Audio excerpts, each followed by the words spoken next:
नमस्कार दोस्तों। इस वीडियो में हम हेल्थ इंश्योरेंस के ऊपर डिस्कशन करेंगे। अब देखो, वैसे हेल्थ इंश्योरेंस के ऊपर हमने बहुत सारी वीडियोस बना रखी हैं। अक्सर होता क्या है कि जब भी हम हेल्थ इंश्योरेंस के ऊपर वीडियो बनाते हैं तो एक तरह से ऐसे वीडियो होती है कि हेल्थ इंश्योरेंस कैसे लेना चाहिए, किन किन पॉइंट्स का हमें ध्यान रखना चाहिए, कौन सी बेस्ट कंपनी है हेल्थ इंश्योरेंस लेने के लिए। लेकिन फिर भी काफ़ी लोगों के ना कुछ डाउट्स होते हैं। अब कमेंट सेक्शन में जाके एक एक कमेंट का रिप्लाई करना देखो पॉसिबल नहीं हो पाता। तो इस वीडियो में हम कुछ अलग करने वाले हैं। यहाँ पे आपको दिख भी रहा होगा बहुत सारे कमेंट्स हैं, और जो भी लोगों के जेन्युइन कमेंट्स थे एक एक करके सर मैंने स्क्रीनशॉट लिया।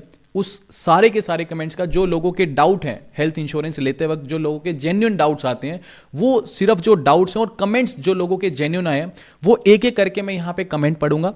और मैं एक तरह से आपसे ये चाहूंगा कि उसको आप टेक्निकल टर्म में जवाब मत देना।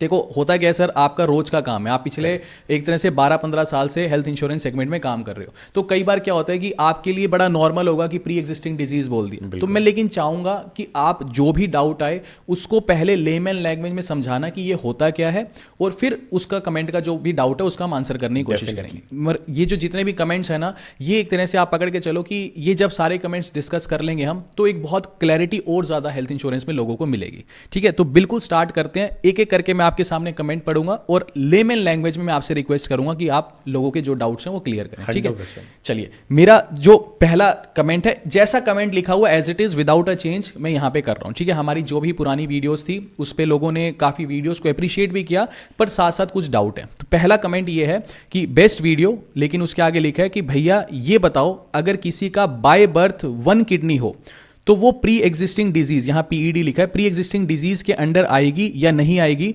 क्योंकि ये कोई डिजीज तो नहीं है। ठीक है, तो एक बार थोड़ा सा और इंटरप्ट कर रहा हूं, पहले आप थोड़ा सा समझाना कि प्री एग्जिस्टिंग डिजीज क्या है और फिर उसका जवाब आप देना। So thank you Ankit ji for asking this important question कि प्री एग्जिस्टिंग क्या है, क्योंकि ये एक ऐसा डाउट है जो लाखों लोगों की बाइंग को गलत डायरेक्शन दे देता है जब तक ये क्लैरिटी नहीं होगा। सो सबसे पहले तो ये डिफाइन करते हैं कि प्री एग्जिस्टिंग होता क्या है। प्री एग्जिस्टिंग का मतलब क्या है कि इंश्योरेंस की परिभाषा को समझना है हमें, बिकॉज कल जो क्लेम है वो इंश्योरेंस कंपनी ने देना है। ठीक है, तो उसकी अंडरस्टैंडिंग को हमें मीट करना है ताकि कल हमारे दिया हुआ पैसा वेस्ट ना हो। सो इंश्योरेंस कंपनी कहती है कि पॉलिसी लेने तक, पैदा होने से लेकर अगर कोई भी बीमारी आपको रही है, चाहे वो छोटी है या बड़ी है, वो आप ट्रीटमेंट करा चुके हैं या वो अभी पेंडिंग में है या उसकी सर्जरी आप प्लान कर रहे हैं, तो ये सारी जो भी कंडीशंस हैं, चाहे हो सकता है कि कभी आपको बचपन में जॉन्डिस हुआ हो, ठीक है, हो सकता है कभी स्टिचेस लगे हों। अब जैसे कि ये एक पर्टिकुलर केस है जहाँ पर क्रॉनिक एलिमेंट है ये, ठीक है, तो ये सारी चीज़ें डिस्क्लोज करना बहुत इंपॉर्टेंट है, क्योंकि 2 तरह की रिस्पॉन्सिबिलिटी है इंश्योरेंस कॉन्ट्रैक्ट के अंदर। पहली है इंश्योरर की। इंश्योरर मतलब कि वो कंपनी जो अपनी सारी term and condition black and white में as a name of policy wording customer को देती है, जिसके अंदर ये क्लॉज भी आता है, पॉलिसी कैंसिलेशन क्लॉज, जो ये कंपनी को राइट देता है कि अगर आपने मुझे प्रपोजल फॉर्म में कोई चीज़ नहीं बताई, मिसलीड कर दी, 2 चीज़ें बताई, 1 छुपा ली, ठीक है, तो वो कंपनी को राइट देता है आपका क्लेम रिजेक्ट करने के लिए, पॉलिसी कैंसिल करने के लिए भी। ठीक है, दूसरी रिस्पॉन्सिबिलिटी इसी कॉन्ट्रैक्ट के अकॉर्डिंग आती है इंश्योर्ड की, कि जब वो प्रपोजल फॉर्म फिल कर रहा है तो अपनी right to write information company को दे, चाहे वो उसकी हाइट हो, चाहे उसका वेट हो, चाहे वो उसकी प्री एग्जिस्टिंग हिस्ट्री की बात हो, उसकी इनकम की बात हो, उसकी इवन करंट एड्रेस की बात। बहुत से लोग क्या करते हैं कि for example they are basically from Himachal, but वो करंटली वर्किंग है मुंबई में, और वो हिमाचल के एड्रेस पे पॉलिसी बाय कर लेते हैं कि प्राइस सस्ता है। ये भी एक बहुत खतरनाक चीज़ है, क्योंकि आप रह रहे हैं करंटली जिस सिटी में, वहीं का आपको प्रीमियम पे करना है टू अवॉइड फ्यूचर ट्रबल्स। तो ये चीज़ें बड़ी ध्यान रखनी है। तो इस पर्टिकुलर आंसर ये है कि आपको बताना है, लेट द कंपनी डिसाइड कि आपको इंश्योरेंस मिलता है या नहीं मिलता है, ये फर्दर कोई और एग्जामिनेशन करना चाहता है। ओके, ठीक है, तो इस केस में जैसे अगर किसी की बाय बर्थ सिंगल किडनी है तो ये कोई प्री एग्जिस्टिंग डिजीज तो है ये नहीं? प्री एग्जिस्टिंग है, ये एग्जिस्टिंग में हाँ, मैंने जैसे शुरू में कहा कि पैदा होने से लेकर अभी तक कोई भी चीज़ रही हो, चाहे वो एक जॉन्डिस ही क्यों ना है, ओके, वो बताना है, वो हिस्ट्री है। ठीक है, ठीक है, तो अब हो सकता है कि हाँ, कंपनी डिसाइड करेगी कि इसको देनी है या नहीं देनी है। अब क्या है कि आईआरडी ने कुछ ऐसी चीज़ें फ्लेक्सिबिलिटी करी हैं जिसकी वजह से कंपनीज को कहा है कि फॉर एग्जांपल, क्योंकि कस्टमर की ही ये डिमांड रही है कि लेट अस अज्यूम मुझे ए एलिमेंट है, ठीक है, अब उसकी वजह से मुझे इंश्योरेंस नहीं मिल रहा। तो बहुत से लोग ये चाहते हैं कि यार आप इसको हटा दो, इसको कवर्ड ही मत करो, बट बाकी की जो लाखों प्रॉब्लम्स हैं उनको तो कवर्ड करो। For example accident, cancer, heart attack, other element तो कवर होना चाहिए।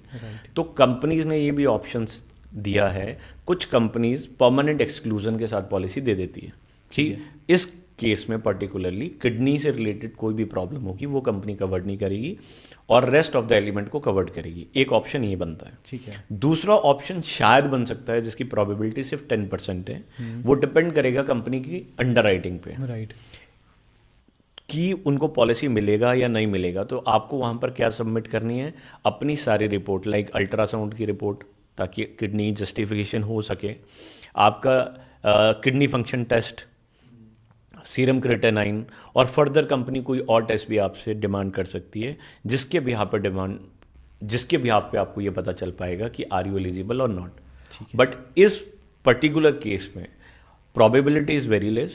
Okay। ठीक है, सॉरी टू से दिस बिकॉज एलिजिबिलिटी इज, तो यहाँ से एक मैसेज बड़ा क्लियर आता है, जब भी किसी पर्सन हम हेल्दी हैं तो हमें राइट टाइम पे हेल्थ इंश्योरेंस लेना चाहिए। ठीक है। दूसरा, अगर यहाँ पे मिलेगा तो सम इंश्योर्ड बहुत कम मिलेगा, बट अगर आपने नहीं बताया तो आप कंपनी को पूरा राइट दे रहे हो आपका क्लेम रिजेक्ट करने का और आपका पैसा एक दान में चला जाएगा। सो अवॉइड दिस। ठीक है, ठीक है, ठीक है। अगला क्वेश्चन है, मैं आपके सामने पढ़ रहा हूँ। कमेंट है, ठीक है। ये कह रहा है, एक चीज़ मुझे समझ में नहीं आई, अगर मुझे प्री एग्जिस्टिंग डिजीज़ है और मैं कंपनी को नहीं बताता हूँ कि मुझे कोई डिजीज़ है और मैंने पॉलिसी ले ली, उस पॉलिसी में वेटिंग पीरियड, लेट सपोज ये एज्यूम कर रहे हैं कि 1 साल है, वैसे 1 साल होता नहीं है, अमूमन वेटिंग पीरियड 3 से 4 साल होता है, बट कमेंट में लिखा है कि लेट सपोज कि उसमें वेटिंग पीरियड 1 साल है और 1 साल के बाद मैं क्लेम करता हूँ, कोई क्लेम करता हूँ वेटिंग पीरियड खत्म होने के बाद, तो क्या कंपनी मेरा क्लेम जो है वो रिजेक्ट कर देगी? क्योंकि कोई भी डिजीज़ का वेटिंग पीरियड ये मान के चल रहे हैं अगर 1 साल है, तो वो ये कहना चाह रहे हैं कि अगर मैं नहीं बताता, मतलब मेन कमेंट ये है कि आज पॉलिसी ले ली, कोई डिजीज़ प्री एग्जिस्टिंग है और वो कंपनी कह रही है वेटिंग पीरियड डिजीज़ का 1 साल है, तो जब 1 साल पूरा हो जाएगा और उन्होंने कंपनी को नहीं बताया तो 1 साल के बाद तो क्लेम मिल ही जाएगा। तो वो कहना चाह रहे हैं कि बिल्कुल भी नहीं। मैंने जैसे पहले आपको एक आंसर करा कि पॉलिसी कैंसिलेशन क्लॉज, अगर आप कोई चीज़ हाइड कर रहे हैं या मिस रिप्रेजेंट कर रहे हैं, मैनिपुलेट कर रहे हैं, तो ऐसी कंडीशन में आपका क्लेम नहीं मिलता। अब कैसे कंपनी आइडेंटिफाई करेगी, ये चीज़ समझने वाली है। क्योंकि मेडिकल आज बहुत ही ज़्यादा एडवांस हो चुका है, राइट। आज ऑर्गन डेवलप किए जा रहे हैं, ठीक है। आज एक हेयर के नॉर्मल टेस्ट से आपके 30 साल पुरानी मेडिकल हिस्ट्री भी आइडेंटिफाई की जा सकती है। अपने 30 साल पहले, 20 साल पहले स्मोकिंग करी है, यूरिन के टेस्ट से 2 साल तक की हिस्ट्री निकल आती है, ठीक है।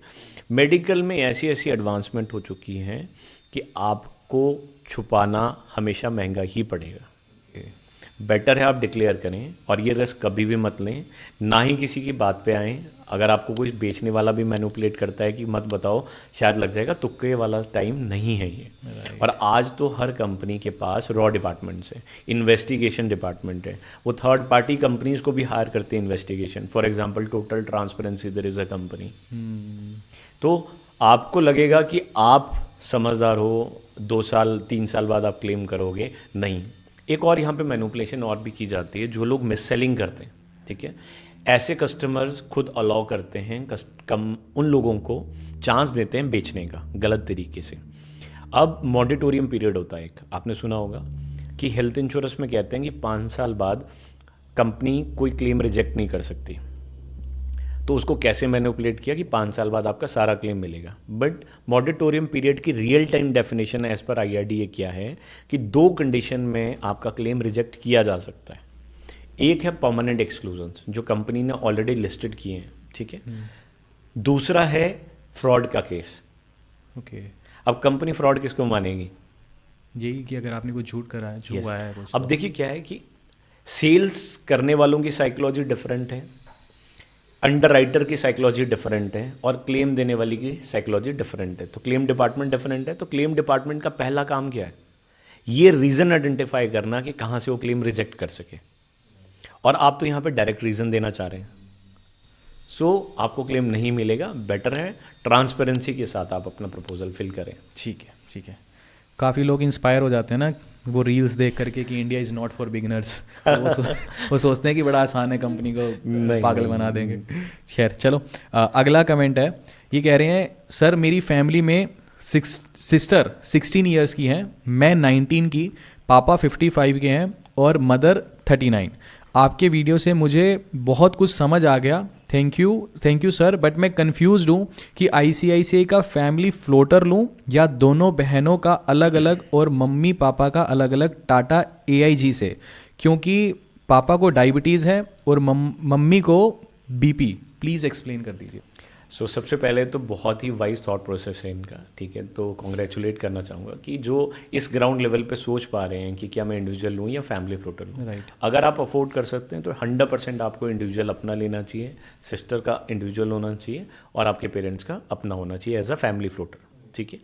अब जहाँ तक बात आती है कि कौन सी कंपनी लेनी है, ठीक है, अभी तो आप ब्रीफ बता रहे हैं कि एक को डायबिटीज़ है, एक को BP है, क्या टाटा ले लूँ और अपने लिए लुम्बार्ड ले लूँ, राइट।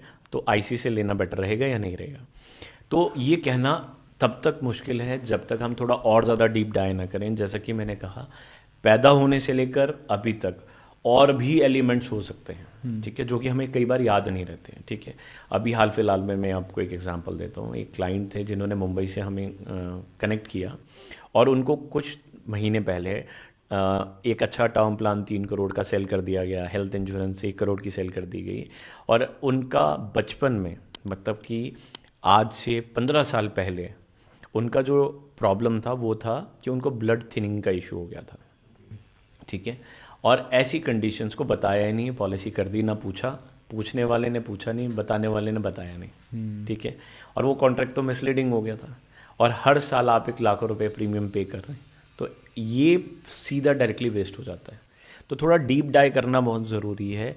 आज की हिस्ट्री ही नहीं देखनी है हमें, पैदा होने से अभी तक की हिस्ट्री देखनी है, उसके बाद डिपेंड करेगा। बट यस, अगर आप मेडिकली बिल्कुल सही हैं तो टाटा AIG 100% उनके लिए बहुत अच्छा ऑप्शन रहेगा। लेकिन वो टाटा AIG पेरेंट्स के लिए पूछ रहे हैं। हाँ। तो टाटा AIG पेरेंट्स के लिए बहुत अच्छा ऑप्शन रहेगा अगर वो एलिजिबल हैं, अगर यही 2 हिस्ट्रीज हैं, ठीक है। अगर इसके अलावा भी कुछ है ये देखना बहुत ज़रूरी है। अगर आपने से 2 चीज़ें बताई और कोई चीज़ छूट गई तो फिर वो अगेन एक ऐसा कॉन्ट्रैक्ट बनेगा जो आपको एक दिन रियलाइज़ होगा कि यार कंपनी तो ये भी फ्रॉड है, ठीक है। तो अल्टीमेटली ऐसा नहीं होता। मैं आपको एक हल्का सा डाटा हाईलाइट करता हूँ कि क्लेम रिजेक्ट होने के रीजंस क्या हैं, ठीक है।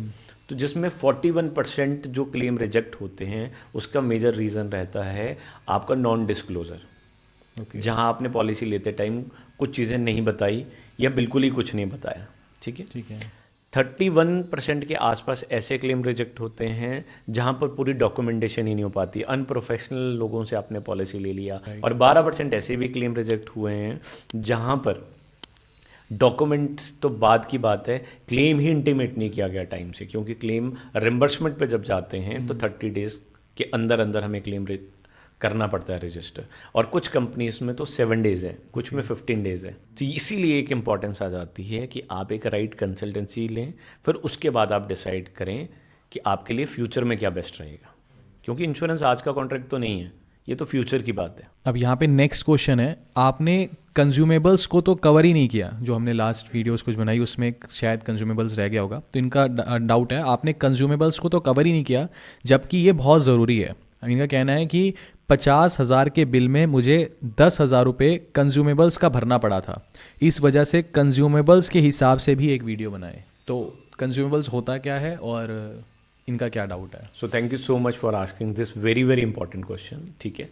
कंज्यूमेबल होता क्या है? नॉन पेबल आइटम्स होती हैं जो as per insurance company definition है, जिसमें कि आती है hand glove, syringe, cotton, urine bag, PP kit, ऐसी चीज़ें, ब्लेड्स, हेक्सा ब्लेड्स, ये वो चीज़ें जिस पे कोई कैच नहीं है, जिसका पता ही नहीं लगाया जा सकता कितनी यूटिलाइज हो रही हैं। आपने देखा कोविड के टाइम पे एक डॉक्टर 25 लोगों को ट्रीट कर रहा है, बट 25 लोगों की बिलिंग में PP किट आई हुई है, इसकी 5,000 उसके 5,000, जबकि उसने यूज़ तो एक करी। सो इसीलिए ऐसी आइटम्स को एक्सक्लूड किया जाता है। बट अब कुछ सालों से आपके पास एक ऑप्शन है इसको भी कवर कराने का, bye paying a nominal additional premium, जो कि हर किसी को लेना चाहिए, राइट। ठीक है।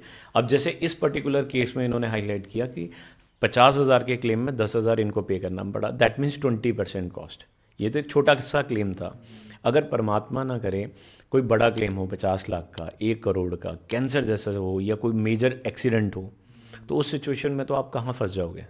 सो ये बहुत ही इम्पॉर्टेंट है कि कंज्यूमेबल लें, बट जब आप कंज्यूमेबल ले रहे हैं तो ये चीज़ ज़रूर ध्यान करें कि आप पॉलिसी वर्डिंग को रेफ़र करें। क्या वो एनेक्स्चर 1 अकेला कवर कर रहा है या एनेक्स्चर 1, 2, 3, 4 कवर कर रहा है? अगर तो एनेक्स्चर 1 कवर है तो दैट मीन्स आपके कंज्यूमेबल 70% के आसपास कवर्ड है। ठीक है। ठीक है, अगर 2, 3, 4 है तो 100% है। ओके, तो ये चीज़ बहुत ज़रूरी है, आपको ध्यान रखनी चाहिए। ठीक है, ठीक है। अगले सवाल की तरफ बढ़ते हैं। नेक्स्ट क्वेश्चन है, ये कह रहे हैं कि my family floater plan is with national insurance for 10 lakhs. I am 46, wife 44, son 18 years and junior son 1 year old. I am from Kolkata. I have pacemaker with blood pressure, asthma and diabetes. The premium in national insurance for 10 lakhs is rupees 40,000. Please suggest a different insurance company with much lesser premium. Please help. Very important question, ये बहुत ज़्यादा लोगों को help out करेगा। Actual में क्या है कि यहाँ पर इनके लिए सीधा एक ही ऑप्शन है कि ये अपनी पॉलिसी को तो कंटिन्यू करेंगे नेशनल के अंदर ही। ठीक है, ठीक है, क्योंकि पेसमेकर की हिस्ट्री के साथ ना पोर्टेबिलिटी होगा ना फ्रेश मिलेगा। ठीक है, जो बाकी फैमिली मेंबर हैं, वाइफ और 2 बच्चे, उनको ये पोर्ट करा लें with high sum insure to other company. अगर ये इसी कंपनी में बने रहते हैं, एक ही पॉलिसी के अंदर बने रहते हैं, तो नुकसान क्या होगा कि 10 लाख के सम इंश्योर्ड के अंदर 4 लोग कवर्ड हैं। अब परमात्मा ना करे एक ही साल के अंदर लोगों को एक साथ ट्रीटमेंट की ज़रूरत पड़ी तो वो बहुत ज़्यादा बड़ी प्रॉब्लम हो जाएगी। राइट। आप यहाँ पर प्रैक्टिकली एलिजिबल नहीं हैं, सो आपको ये चीज़ एक्सेप्ट करनी पड़ेगी। बेस्ट है कि आप अपना इंडिविजुअल यहाँ पर कैरी फॉरवर्ड करते रहें, पुरानी पॉलिसी भी है, आपके पास नो क्लेम बोनस भी होगा और आपको कोई ट्रबल भी नहीं आएगा। अगर आपको कोई मैनिपुलेट करता है, मिसगाइड करता है कि नहीं मैं करवा दूंगा, तो नहीं होगा। ये मैं आपको 100% गारंटी के साथ कह रहा हूँ, विद फुल रिस्पॉन्सिबिलिटी कह रहा हूँ। राइट। तो ऐसी गलती आपको बिल्कुल भी नहीं करनी। मतलब अगर किसी को डिजीज है, मतलब क्रॉनिकल एनिमेंट्स हैं तो वहाँ पे पोर्टेबिलिटी नहीं होती। आज तो पोर्टेबिलिटी कंपनी, डायबिटीज बीपी अगर किसी को है, 2 एलिमेंट्स आते हैं या 3 एलिमेंट्स आते हैं, तब नहीं करती।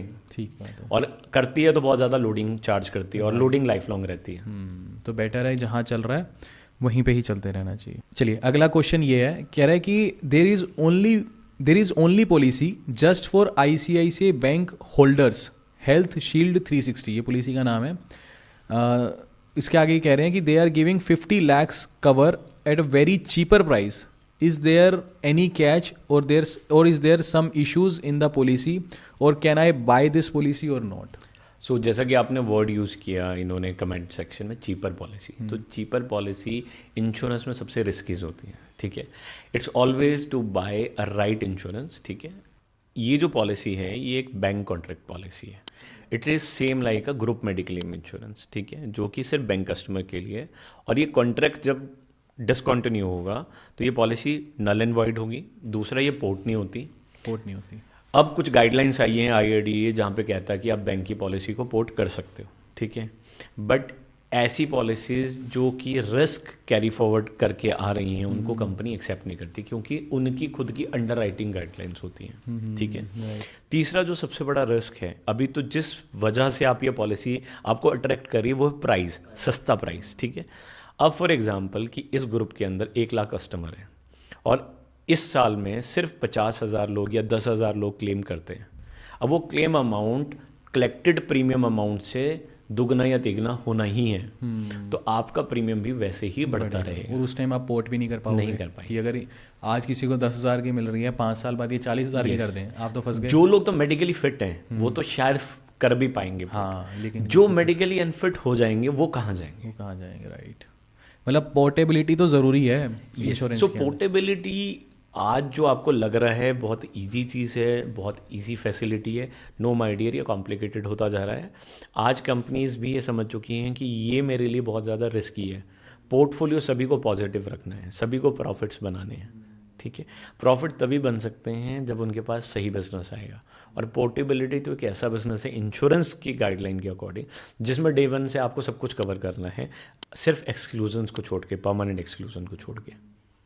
सो पोर्टेबिलिटी बहुत सेंसिटिव मैटर होता जा रहा है इंडिया में. कंपनीज अवॉइड कर रही हैं और अदरवाइज नहीं तो लोडिंग इतना चार्ज कर रही है. फॉर एग्जांपल टाटा की बात करते हैं, अगर एक नॉर्मल आदमी 1 करोड़ का हेल्थ इंश्योरेंस लेता है, 2 अडल्ट 2 फैमिली मेम्बर, और 3 साल का प्रीमियम फॉर एग्जांपल पे करता है, तो वो होता है 1,40,000 रुपये के आसपास फॉर 3 ईयर्स, ठीक है।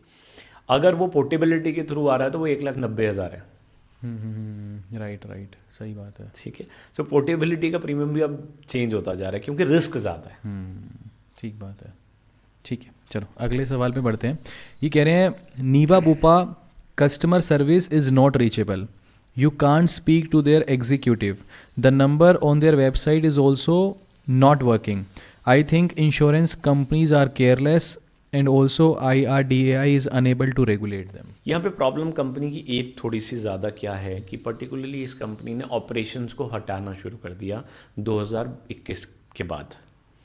कंपनी ने ये मानना शुरू कर दिया कि मैं तो AI बेस्ड हूँ, मैं ऑटो ड्रिवन पे जाऊँगी, मैं AI बेस्ड होकर ही काम करूँगी। But this is a service industry. जब सर्विस इंडस्ट्री है तो आपको ऑपरेशंस को और ज़्यादा स्ट्रॉन्ग करना है, बल्कि हटाना नहीं है, क्योंकि कस्टमर डिपेंडेंट है सर्विस पे, और सर्विस में एंडोर्समेंट भी आती है कि मेरे को कोई करेक्शंस करानी है, नाम चेंज कराना है, क्योंकि अगर आपका नाम ही गलत है तो क्लेम के टाइम पे वो भी ट्रबल बनेगा। आपकी कोई भी डिटेल है वो रीज़न दे देती हैं। फॉर एग्जांपल आपकी वैलिड डॉक्यूमेंट्स पे आपकी एज है 49 और आपकी पॉलिसी में 48 है, तो again there is a problem. So endorsement जैसी चीज़ों के लिए, आपको क्लेम्स के लिए, डॉक्यूमेंटेशन के लिए you required a strong operations. Strong operation के बिना ये प्रॉब्लम तो रहनी ही रहनी है। Right. So I request Niva Bupa कि they should look into this and, और उनको एड्रेस करना चाहिए, because they are now becoming a favourite company through marketing. ठीक है, राइट। तो बहुत अच्छी मार्केटिंग पे आप जहाँ पे इतना पैसा स्पेंड कर रहे हैं तो डेफिनेटली आपको ऑपरेशंस पे भी करना चाहिए, और बहुत बड़ा कस्टमर बेस आपकी इस सर्विसेज के लिए वेट कर रहा है, तो I think they should concern. ठीक है, नेक्स्ट क्वेश्चन है, sir what is the difference if we take low basic sum assured and a big top up. ठीक है जी। उसके बाद ये कह रहे हैं that way there is a substantial saving in premium, also what about premium locking benefit. तो वंडरफुल क्वेश्चन है, क्योंकि टॉपअप एक ऐसा ट्रैप है। ये बनाया क्यों किया था, पहले तो टॉपअप समझते हैं। टॉपअप का मतलब क्या होता है कि टॉपअप का मतलब है कि आपके पास एक कंडीशन है जिसको आपको जस्टिफाई करना है थ्रू योर पॉकेट या थ्रू योर एडिशनल इंश्योरेंस। ठीक है, मान लीजिए कि आपके पास 5 लाख रुपए का हेल्थ इंश्योरेंस है, बेसिक, आपका क्लेम आ गया 25 लाख। अब टॉपअप क्या बोलता है कि आप डिडक्टेबल लेंगे, मतलब कि 5 लाख का डिडक्टेबल ले सकते हो, 10 लाख का ले सकते हो, 15 लाख का, 25 लाख का, ऐसा डिडक्टेबल आता है, और उसके ऊपर आप सम इंश्योर्ड डिसाइड करते हो। एज्यूम कि आपका 1 करोड़ का टॉपअप है, 5 लाख की बेसिक पॉलिसी है, 40 लाख का क्लेम आया, तो 5 लाख रुपए कंपनी कहती है आप बेसिक से ले लो या अपनी पॉकेट से पे करो, व्हाटसोएवर, ऊपर का हम दे देंगे। अब ये जो टॉपअप बनाया किसके लिए गया था, पर्टिकुलरली फोकस्ड उन क्लाइंट्स के लिए बनाया गया था जो इंश्योरेंस को अवॉइड करते थे। पहली वो कैटेगरी जो कहती थी 5-10 लाख रुपए की तो मुझे चिंता ही नहीं है। ठीक है, तो कंपनी ने कहा, आप कस्टमर कहता था बॉस मैं क्यों अपना 30,000 40,000 रुपये वेस्ट करूं, मुझे ज़रूरत नहीं है। तो कंपनी ने कहा आप मुझे ना सिर्फ 2500 2,000 4,000 5,000 रुपये में 5 दो, मैं ऊपर के 90 लाख आपके कवर करूंगी, 1 करोड़ कवर करूंगी। ठीक है, उनको अट्रैक्ट करने के लिए। दूसरा वो एम्प्लॉयज़ जो एम्प्लॉयर एम्प्लॉई के पार्ट थे ग्रुप मेडिक्लेम इंश्योरेंस के, वो कहते थे हमें तो कंपनी ने दिया है, why to waste my money. तो सेकंड वो टारगेट ऑडियंस थी। तीसरा जिनके पास गवर्नमेंट का था। ठीक है, इनको अट्रैक्ट करने के लिए बनाया गया कि वो भी पूल के अंदर आए, कंट्रीब्यूट करें, प्रॉफिटेबिलिटी का पार्ट बने। राइट। ठीक है, क्योंकि पहले 5 लाख की तो कोई क्लेम की लाइबिलिटीज़ नहीं थी, और पहले एवरेज क्लेम आते भी इतने बड़े नहीं थे। अब वो क्लेम्स टिकट साइज बहुत ज़्यादा कोविड के बाद बढ़ गया है। आज एक गवर्नमेंट हॉस्पिटल में, PGI जैसे इंस्टीट्यूट में कैंसर अगर रियकर हो जाए, बोन मैरो जैसी सिचुएशन आए, तो 60-60 लाख रुपए कहीं नहीं जाता। ठीक है, और ये उनको पता है जिन्होंने भुगता है। कॉमन आदमी को तो लगता है यार बहुत सस्ता है, PGI में जाएंगे आराम से ट्रीटमेंट कराएंगे। ये तो आप उनसे पूछें जिन्होंने इसको भोगा है, उनकी फैमिली से पूछें। उनकी एजुकेशन का सिस्टम ही चेंज हो जाता है, उनकी फैमिली लाइफस्टाइल सब डिस्टर्ब हो जाता है। ठीक है, सो ये जो टॉपअप है ना, ये एक बहुत बड़ा ट्रैप है, इसको तो अवॉइड करना चाहिए। आज आपको जो सस्ता लग रहा है कल ये नहीं रहेगा, क्योंकि पॉलिसी के अंदर जो कंडीशंस है वो आपको ज़रूर पढ़नी चाहिए। तो 2 कंडीशंस हैं। पहली है प्रोडक्ट मॉडिफिकेशन, जो कंपनी को ये राइट देती है कि वो मॉडिफाई कर सकती है प्रीमियम्स को भी, ठीक है। अब लॉस तो कंपनी नहीं चलाएगी। आपने एक चीज़ देखी होगी कि बेसिक हेल्थ इंश्योरेंस के प्रीमियम कुछ सालों से हर 2-3 साल में बढ़ते जा रहे हैं, ठीक है। जबकि वो एक अच्छा अमाउंट चार्ज कर रहे थे, 5 लाख के लिए 20,000 रुपये चार्ज कर रहे थे, ठीक है। वो प्रीमियम बढ़ रहे हैं। 10 लाख रुपए के लिए वो 50,000 रुपये चार्ज कर रहे थे, तो वो प्रीमियम बढ़ रहे हैं। तो यहाँ टॉपअप जो 2,000 रुपये में मुझे 1 करोड़ की बात कर रहा है, वो कहाँ पहुँच जाएगा, ठीक है। आज सस्ता है लेकिन कल तो महंगा होना ही है, और इतना महंगा होगा आउट ऑफ पॉकेट चले जाओगे। और उस समय परमात्मा ना करे अगर आप मेडिकली इश्यूज में हैं तो आपका सम इंश्योर्ड बेसिक में भी कोई नहीं बढ़ाएगा। बिल्कुल। तो आज आप मेडिकली फिट हैं, always buy a pure health insurance with the right sum insured. ऐसा सम इंश्योर्ड लें जो आपको आज नहीं फ्यूचर में हेल्प करे, आप हॉस्पिटल की सिचुएशन में इनसफिशेंट ना हो जाए। राइट, ठीक मतलब सम जो बेसिक सम इंश्योर्ड है उसे को ही बढ़ा वही रियलिटी है इंश्योरेंस की। आपने सुना होगा डाबर च्यवनप्राश के साथ डाबर हनी फ्री मिलता था, ठीक है। सेंसोडाइन पेस्ट के साथ ब्रश फ्री मिलता था, आज मिलता है। ये तो सिर्फ एक सेलिंग स्ट्रैटेजीज हैं, राइट। ठीक है, just to attract the customer. आज वो दोनों अलग व्यक्ति हैं, दोनों की अपनी कॉस्ट है और अपनी कॉस्ट बढ़ती जा रही है। Right right. दूसरा है प्रोडक्ट विड्रॉ। ये प्रोडक्ट विड्रॉ भी किया जा सकता है। कंपनी के पास तो राइट है, कस्टमर के पास क्या राइट? सही बात है। और अगर उस टाइम किसी को डिजीज हो गई तो जिसके ऊपर वो डिपेंडेंट था तो वो तो गया। सो इसीलिए always by your basic policy. Top up का तो मैं बिल्कुल भी फेवर नहीं करता। ठीक है, चलिए अगले क्वेश्चन पे बढ़ते हैं। अगला सवाल ये है, ये कह रहे हैं कि if one has into 2 separate policies, कि किसी के पास 2 अलग अलग जगह से पॉलिसीज़ हैं, and gets diagnosed and hospitalised, so can he claim with both providers separately? तो वंडरफुल क्वेश्चन। पहली चीज़ तो यहाँ पे यस, एक पर्सन मल्टीपल इंश्योरेंस कंपनी से पॉलिसी ले सकता है। दूसरा, अब होगा क्या इस सिचुएशन में? Over and above claim second company देगी। Over and above? Over and above, ठीक है। आप ऐसा नहीं कर सकते कि टोटल आपका खर्चा 10 लाख का आया तो आप 10 लाख यहाँ से भी लेंगे, 10 लाख यहाँ से भी लेंगे, नहीं, वो ठीक तो, है। हाँ। दैट इज़ नॉट पॉसिबल, क्योंकि हेल्थ इंश्योरेंस के इंडेमिनिटी पॉलिसी, जितना आपका खर्चा हुआ उतना आपको मिलेगा, ठीक है। अगर फिक्स्ड बेनिफिट पॉलिसी होती लाइक क्रिटिकल हेल्थ इंश्योरेंस, ठीक है, तो क्या होता कि अब मान लीजिए अब मेरा क्रिटिकल हेल्थ इंश्योरेंस है जैसे 1 करोड़ का, ठीक है। परमात्मा न करे कोई क्रिटिकल इलनेस मेरे को डायग्नोज होती हैं, 100 बीमारियां जो लिस्टेड हैं उनमें से कुछ डायग्नोज होती है, तो company will pay me by the life 1 CR, ठीक है। मेरा ट्रीटमेंट का खर्चा 10 लाख है, 5 लाख है, 25 लाख है, वो मेरे को फाइनेंशियल डिसेबिलिटी कवर दे रही है एक तरह से। क्योंकि जब क्रिटिकल बीमारी होती है तो आदमी कमाने लायक नहीं रहता, वो हॉस्पिटल के चक्करों में इतना उलझ जाता है, ट्रीटमेंट में इतना टूट जाता है कि वो अपने फाइनेंशियल की तरफ ध्यान ही नहीं दे पाता, अर्निंग की तरफ, जॉब की तरफ, बिजनेस की तरफ। तो उस समय उसके ऊपर जो फाइनेंशियल लायबिलिटीज़ आने वाली हैं उसके लिए तो वो हेल्प कर जाएगा। बट जो ये 2 सेपरेट पॉलिसीज़ आपकी हैं, ये आपको काम कहाँ करेंगी कि ओवर एंड अबव आपका खर्चा है। मान लीजिए एक पॉलिसी आपकी 5 लाख की है, दूसरी आपने 25 लाख ले रखी है, टोटल खर्चा आ गया 30 लाख, तो 5 यहाँ से 25 यहाँ से। अब इसको क्लेम कैसे करना है, ये इंपॉर्टेंट फैक्टर है। तो पहली कंपनी से आप कैशलेस लिया, आप सेटलमेंट लेटर लेंगे कंपनी से, वो सेटलमेंट लेटर बी कंपनी को देंगे, ठीक है। और बी कंपनी कैशलेस में भी दे सकती है, डिपेंड करेगा आपकी वो कंपनी कौन है। कुछ कंपनी कैशलेस भी दे देती हैं ऐसे केस में, और मेजरली केसेस में जाना पड़ता है हमें रिम्बर्समेंट पे, ठीक है।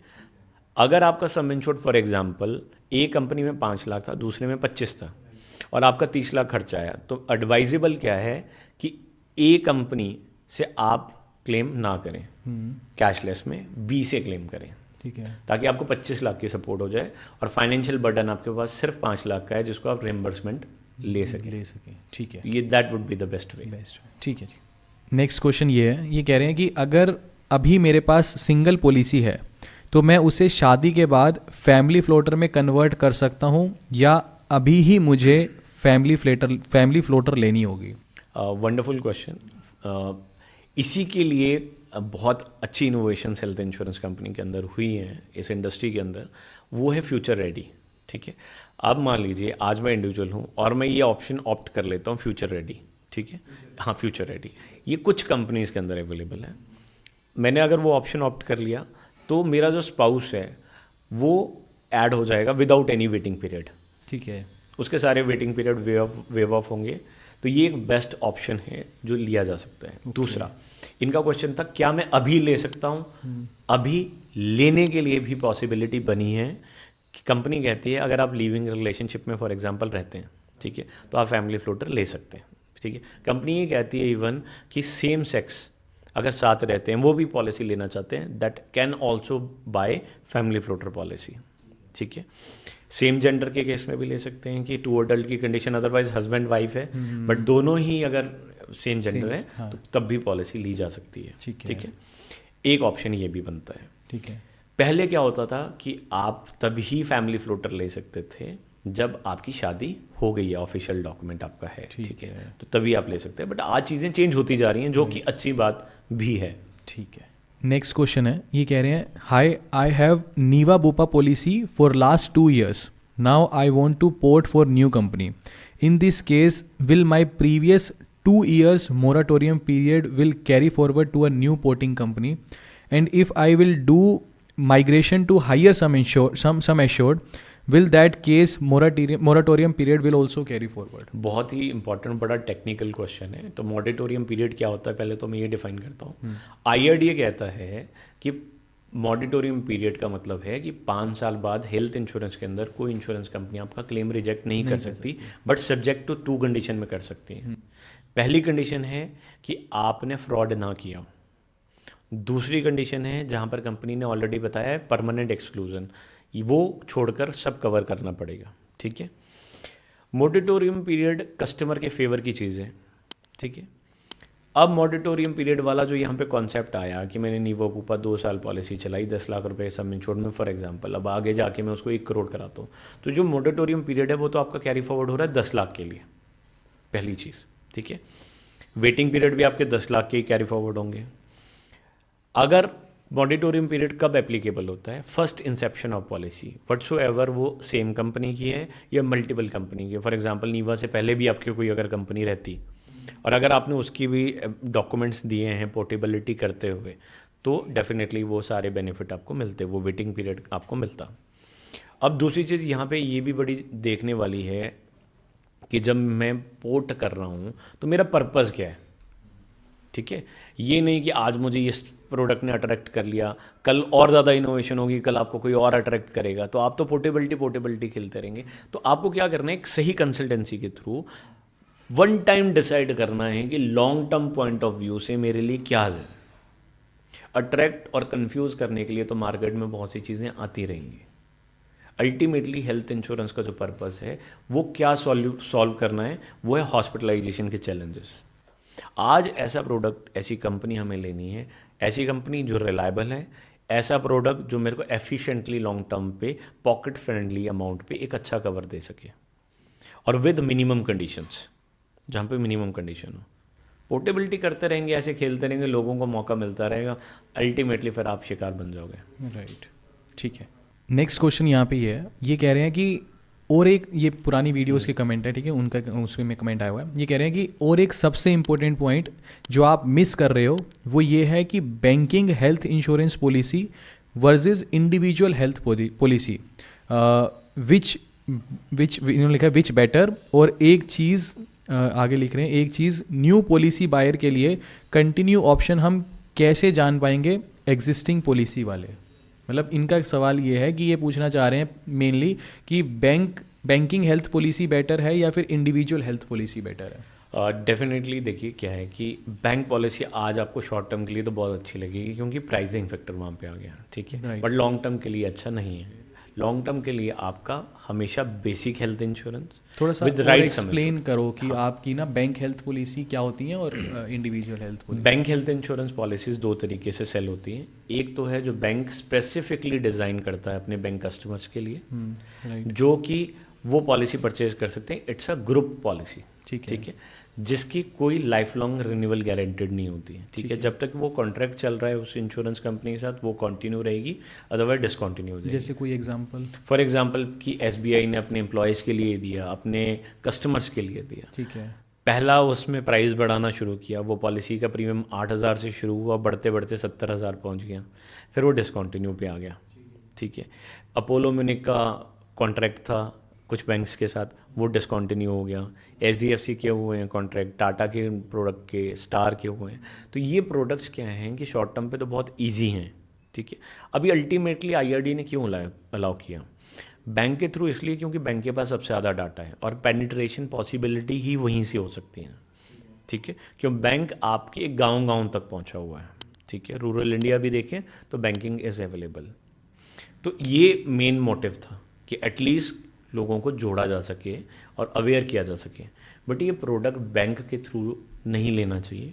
अगर आपको अवेयरनेस है, आप फर्स्ट टाइम नहीं ले रहे हो और आप अवेयर्ड कस्टमर हो, तो डेफिनेटली आपको पर्सनल हेल्थ इंश्योरेंस लेना है without intermediary of bank also. ठीक है। बैंक इंटरमीडिएटरी भी नहीं होना चाहिए आपकी पॉलिसी में, क्योंकि बैंक सर्विस नहीं दे पाएगा आपको। इंडिविजुअल हेल्थ पॉलिसी के कुछ एग्जांपल्स। इंडिविजुअल हेल्थ इंश्योरेंस मतलब कि आपने एक एडवाइज़र के पास गए, ठीक है, आपने उनको बोला कि ये मेरी मेडिकल हिस्ट्री है, और उनके थ्रू उन्होंने आपको ऑप्शन दिया, for example A company, B Star Health, Tata AIG, ICICI Lombard, HDFC Ergo, Aditya Birla, Care Health Insurance. तो दे आर मल्टीपल ऑप्शन। ऐसी वो कंपनी जो स्टैंड अलोन की प्रोडक्ट सेल कर रही हैं, बट थ्रू एडवाइज़र सेल कर रही हैं, थ्रू ब्रोकर सेल कर रही हैं वो प्रोडक्ट, जहाँ पर इंटरमीडिएटरी ना बैंक हो, या दूसरा वो एक कॉन्ट्रेक्चुअल पॉलिसी ना हो जो बैंक कस्टमर के लिए स्पेसिफिकली डिज़ाइन की गई हैं, short term not for long term.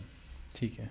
अगला सवाल यहाँ पे ये है, ये कह रहे हैं कि one of my friends father has taken insurance from care, being in a small city, his medical treatment was done on non network hospital.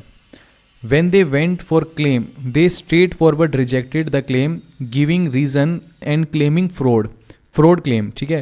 Now going to court is another harassment they will go through.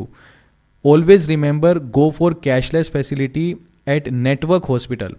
Failing to do so, your claim can be rejected. Important question, but बहुत ज़्यादा confusion यहाँ पर और थोड़ा सा misleading है वो। पहली चीज़ तो क्या है कि डेफिनेटली आपको कोशिश ये करनी चाहिए कि आप नेटवर्क हॉस्पिटल में ही जाएं, ठीक है। दूसरा, अब ये जो प्रॉब्लम ये बता रहे हैं कि नेटवर्क नहीं था, ठीक है, वो होता है कि मान लीजिए मेरी प्रेफरेंस है कि मैं नॉन नेटवर्क में ट्रीटमेंट कराना चाह रहा हूँ, या मेरी सिटी में वो हॉस्पिटल ही अवेलेबल नहीं है, ठीक है, मैंने वहाँ पर ट्रीटमेंट कराया, तो मेरे को अपनी पॉकेट से पे करना है और फिर कैशलेस मिल जाएगा, रिम्बर्समेंट पॉकेट से पे किया और फिर रिम्बर्समेंट मिल जाएगा। बट IRDA ने अब क्या किया, एनीवेयर कैशलेस की एक फैसिलिटी शुरू करवाई है, जो कि 25,000 नॉन नेटवर्क हॉस्पिटल तक टेक केयर करती है। वहाँ पर क्या है कि जहाँ पर आपकी कैशलेस फैसिलिटी किसी कंपनी की नहीं है, तो आप अगर कंपनी को 24 घंटे पहले इंटीमेट करते हो, तो दैट मीन्स प्लांट सर्जरी के केसेस में ये हेल्प आउट करेगा। तो वहाँ पर भी कंपनी कैशलेस आपके लिए अवेल करा सकती है, पहली चीज़।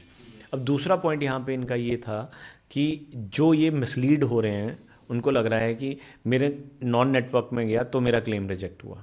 ऐसा नहीं है। अगर कंपनी ने ये रीज़न आपको दिया है कि मेडिकल हिस्ट्री में कोई प्रॉब्लम थी, आपने नहीं बताई है, तो अगेन वही बात आती है कि कॉन्ट्रैक्ट में प्रॉब्लम रही होगी, ठीक है। पॉलिसी लेते टाइम किसी ने पूछा नहीं, हमने कुछ बताया नहीं। अगर पूछा तो वो हल्का फुल्का पूछते हैं लोगों का पूछने का तरीका है, कोई बीमारी तो नहीं है सर आपको, ठीक है, तो पहले मना कर रहा है कि बताओ मत, ठीक है सर 2-3-4 साल में कोई बीमारी तो नहीं, बिकॉज उसको भी डर है कि कहीं मेरी पॉलिसी रिजेक्ट ना हो जाए, क्योंकि एक पॉलिसी को कन्वर्ट करने के लिए किसी को भी 4-5 मीटिंग्स करनी पड़ जाती है, ठीक है, क्योंकि इंश्योरेंस बहुत ईजिली तो सेल आउट नहीं होता, ये इंटेंजिबल प्रोडक्ट है। तो उसको ये डर भी रहता है कहीं ना कहीं कि यार मैंने मेंशन कर दिया, बड़ी मुश्किल से तो आया है, कहीं पता नहीं एक्सेप्ट होगी, रिजेक्ट हो जाएगी, ठीक है। तो इसीलिए आपको देखना है, आपकी मेहनत का पैसा है वो, तो आपको उस सीरियस नोट पे ब्लैक एंड वाइट पे सारी चीज़ें कंपनी को डिक्लेयर करनी है, ताकि आप ब्लैक एंड वाइट पे स्ट्रांग रहें, कल आप फाइट कर सकें। आप कोर्ट भी इस केस में चले जाते हैं जहाँ नॉन डिस्क्लोजर है, तो कोर्ट आपके फेवर में कुछ नहीं करेगा, क्योंकि कोर्ट भी एविडेंस मांगेगा, और इंश्योरेंस कंपनी के पास एविडेंस होंगे, आपके पास नहीं होंगे, तो अल्टीमेटली आप फिर ट्रबल में रहोगे। तो बेटर यही है कि सबसे सही प्लेटफॉर्म से लेना, दूसरा डिस्क्लोजर पे फोकस करना है। राइट। पॉलिसी मिले तो सही तरीके से मिले, अगर नहीं मिलती तो कोई बात नहीं, आपका पैसा वेस्ट तो नहीं हो रहा, आप कुछ और तो अरेंज कर सकते हो। अदरवाइज हेल्थ इंश्योरेंस गलत कॉन्फिडेंस भी देता है, बिल्कुल, जैसा इस केस में हुआ है और लाखों केसेस में होता भी रहा है। अगर मान लीजिए मैं एक मिडिल क्लास फैमिली से हूँ, चंडीगढ़ की बात करते हैं, मेरा बजट, मेरे को कोई प्रॉब्लम आ गई, मैं एक बजट में PGI जाना प्रेफर करूँगा, ठीक है, बट अगर मेरे पास हेल्थ इंश्योरेंस है तो मैं फोर्टिस जाना प्रेफर करूँगा। PGI में वो ट्रीटमेंट था 2.5 लाख रुपए का, फोर्टिस जाके हो गया वो 7 लाख रुपए का, मैं आउट ऑफ पॉकेट चला गया और वहाँ पे मेरी पॉलिसी का क्लेम रिजेक्ट हो गया, तो एक गलत कॉन्फिडेंस ने मेरे को कितना मिसलीड कर दिया, सीधा 5 लाख रुपए एक्स्ट्रा में मेरे को फंसा दिया। राइट। और जो प्रीमियम दिया वो भी वेस्ट हो गया। ये छोटी छोटी चीज़ें अगर आप ध्यान रखेंगे तो आपको कोई भी ट्रबल नहीं आ सकती। राइट। चलिए अगला सवाल ये पूछ रहे हैं, मैंने अपनी मदर का HDFC अर्गो में 8 साल तक लगभग 1.5 लाख रुपए प्रीमियम पे किया और कोई भी क्लेम नहीं लिया। फर्स्ट टाइम कैटरैक्ट का ऑपरेशन करवाया था और 34,000 रुपये में से सिर्फ 23,000 रुपये ही अप्रूव हुए जनवरी 2025 में। ये कह रहे हैं हमारी तरफ से कुछ भी नहीं है, कमेंट है, ये कह रहे हैं सब चोर हैं, 11,000 रुपये टैरिफ डिडक्शन काट लिया। बहुत इम्पॉर्टेंट पॉइंट है और बड़े दुख की बात है कि बहुत से लोग इंश्योरेंस तो लेते हैं बट क्लैरिफिकेशन नहीं ले पाते। हम लोग क्या फोकस करते हैं पॉलिसी लेते टाइम 2 मेजर चीज़ों पर एज अ कस्टमर। पहला होता है फीचर जो अट्रैक्ट हमें करते हैं और दूसरा होता है प्राइस। ये 2 चीज़ों पे फोकस करके हम इंश्योरेंस ले लेते हैं। तो अल्टीमेटली हमें 3 चीज़ों का बड़ा इंपॉर्टेंट ध्यान रखना है। पहला तो मैंने आपको बोला कि डिस्क्लोज़र पे ही डिपेंड करेगा कि आपको पॉलिसी कौन सी सूटेबिलिटी है। दूसरी इंपॉर्टेंट चीज़ है आपको टर्म एंड कंडीशंस को रेफ़र करना है कि क्लेम मिलेगा तो किस कंडीशन पे मिलेगा, कितना % मिलेगा, कितने वेटिंग पीरियड्स हैं और कौन कौन सी बीमारियां जो परमानेंटली एक्सक्लूडेड भी हैं। अब जैसे कैटरैक्ट है, अब क्या होता है कि एक क्लॉज है रीजनेबल पे क्लॉज, ठीक है। अब क्या है कि आज अगर हम देखें आईज से रिलेटेड जितने भी ट्रीटमेंट होते हैं, अब इनोवेशन इतनी ज़्यादा होती जा रही है कि ए लेंस 1,000 रुपये का आ रहा है और एक 1 लाख का भी है, एक 2 लाख का भी, एक 5 लाख का भी, 50 लाख का भी है, ठीक है। अब कंपनी तो रीजनेबल के लिए, इंश्योरेंस आपके एक रीजनेबल ट्रीटमेंट के लिए है, ठीक है। अब यहाँ पे क्लैरिफिकेशन नहीं थी। पहले क्या होता था कि कैटरैक्ट के अंदर सब लिमिट्स भी थी, आज भी हैं कुछ पॉलिसीज में और कुछ में नहीं भी हैं। अब कैटरैक्ट वाले सिनारियो में मल्टीफोकल और मोनोफोकल की कन्फ्यूज़न रहती है, ठीक है। जो बेस है मल्टीफोकल उसी की कंपनी कॉस्ट पे करती है, उससे ऊपर जो आप लगवा रहे हो उसकी कॉस्ट आपको ही बियर करनी होती है। तो जब भी आप इंश्योरेंस ले रहे हैं तो ये चीज़ें ज़रूर ध्यान दें कि आपकी पॉलिसी के अंदर ऐसी कंडीशन है जो आपको रिस्ट्रिक्ट करती हैं तो उसके अकॉर्डिंग आप जाएं। अदरवाइज रिस्ट्रिक्टेड नहीं है तो फिर डेफिनेटली आपको फ्रीडम कंपनी ने दी है। राइट। तो ये क्लैरिफिकेशन ज़रूर लेनी है। ठीक है। राइट। अगला ये है, अगला सवाल ये कह रहे हैं कि Care Supreme unlimited restoration is kind of false. ठीक है, तो इसमें आप थोड़ा समझा देना कि रिस्टोरेशन बेनिफिट क्या होता है। दूसरा आगे ये कह रहे हैं you need to completely use your cover to get restoration of base cover. तो सबसे पहले ये समझते हैं कि रिस्टोरेशन क्या होता है। रिस्टोरेशन मतलब ऐसा फीचर कि आपने बेस सम इंश्योर्ड लिया 10 लाख रुपए, अब वो ख़त्म हो गया, उसके बदले ही आपने प्रीमियम पे किया था, तो कंपनी कहती है उस साल के अंदर, उस 365 दिन के अंदर आपको फिर ज़रूरत पड़ेगी, ठीक है, तो आप क्या करोगे? अल्टीमेटली तो आप ज़ीरो हो चुके हो। तो ऑटो रिस्टोरेशन एक ऐसा फीचर है जो आपको ये राइट देता है कि आपको फिर से कंपनी 10 लाख रुपए आपके कंपनी 10 लाख रुपए अगेन आपके बफे में डाल देगी और आप 10 लाख रुपए उसको और कंज्यूम कर सकते हो। ठीक है। अब अनलिमिटेड ऑटो रिस्टोरेशन भी आ गया टू अट्रैक्ट कस्टमर। बट ये जितने भी फीचर हैं ये सिर्फ और सिर्फ शॉर्ट टर्म है, ये लॉन्ग टर्म नहीं है। बहुत से लोग इन फीचर के बिहाफ पे अपना सम इंश्योर डिसाइड कर लेते हैं, छोड़ 1 करोड़ का इंश्योरेंस क्यों लूँ, मैं 10 लाख का इंश्योरेंस ले लेता हूँ, 10 लाख के बदले 10 करते मेरे को 1 करोड़ तो मिल जाएगा। नो बॉस, जैसा कि उन्होंने भी कहा कि सब्जेक्ट टू कंडीशन है पहली चीज़ तो, ठीक है। कुछ कंपनीज में वो पार्शियल ख़त्म हुआ है तो रिस्टोर हो जाएगा। फॉर एग्जांपल कि 10 लाख की पॉलिसी थी, 5 लाख एग्जॉस्ट हुआ, 5 लाख रुपए बचा, तो कंपनी ने रिस्टोर कर दिया 5 लाख रुपए और, तो टोटल सम इंश्योर्ड फिर अवेलेबल हो गया 10 लाख रुपए। कुछ में ये कंडीशन है कि 10 पूरा एग्जॉस्ट होना चाहिए। ठीक है। कई जगह एक्सीडेंटल इंश्योरेंस में ये काम ही नहीं करता, सिर्फ डिजीज में काम करता है। ठीक है। ठीक है, तो ऑटो रिस्टोरेशन आज सिर्फ वैसा ही है डाबर च्यवनप्राश के साथ Dabur Honey free. Actual cost आप किसकी पे कर रहे हैं? बेसिक सम इंश्योर्ड की, ठीक है। तो वही आपको लॉन्ग टर्म पे मिलेगा क्योंकि कंपनी तो प्रोडक्ट विड्रॉ और प्रोडक्ट मॉडिफिकेशन दोनों क्लॉज, जहाँ बेस पॉलिसीज हैं वो प्रोडक्ट मॉडिफिकेशन ही वो करेगी, विड्रॉ नहीं करेगी। ठीक है। ठीक है, तो मॉडिफाई करती रहेगी, प्राइस बढ़ाती रहेगी, वो भी एक लिमिट तक बढ़ा सकती है। तो सेकंड ऑप्शन क्या रहेगा? प्रोडक्ट के अंदर ऑल्टरेशन करना। ठीक है, कि यार ये फीचर हटा दो, ये फीचर हटा दो, तो इन फीचर पे रिलाय मत करें। ठीक है। ये अगला सवाल है, ये कह रहा है आपका वीडियो काफ़ी हेल्पफुल काफ़ी हेल्पफुल लगा है। बट एक क्वेश्चन है मेरी आपसे, क्या हम पेरेंट्स के लिए बेसिक प्लस टॉपअप साइमल्टेनियसली अच्छा रहेगा? अगर basic plus super top up plan एक साथ लेते हैं तो उसके प्रोज एंड कॉन्स हमें बताइए। तो पहली चीज़ क्या है कि अगेन वही बात आती है कि टॉपअप सुपर टॉपअप। पहले तो टॉपअप क्या होता है? टॉपअप में क्या है कि आपका जो कंडीशन है और सुपर टॉपअप की कंडीशन है, टॉपअप में आपको हर बार वो जस्टिफाई करनी है। जितनी बार क्लेम आएगा तो वो जो डिडक्टेबल अमाउंट आपने चूज़ किया है, मान लीजिए 5 लाख रुपए, तो पहला 5 लाख रुपए आपको हर क्लेम में वो अपनी पॉकेट से पे करना पड़ेगा, ओवर एंड अबव आपको टॉपअप से मिलेगा। सुपर टॉपअप यहाँ पे ये कहता है कि साल में एक बार ही वो कंडीशन जस्टिफाई करनी है, अदर टाइम पे वो ज़रूरत नहीं है।